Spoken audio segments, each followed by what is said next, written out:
மாலை 5 மணி. அப்படின்னு நினைச்சிட்டு இருக்கேன். நீ ஏன் போகணும்னு நினைக்கிற? அட்லீஸ்ட் எனக்காக சப்போர்ட்டுக்காரு. எனக்கு நீ எல்லாருமே நினச்சி பாரு.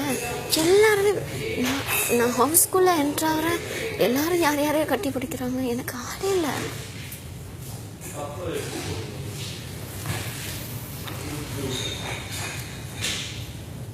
விட்டு போகணும்னு நினைக்காத.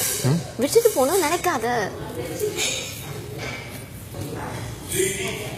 யா யா இல்லைங்க, நன்றி.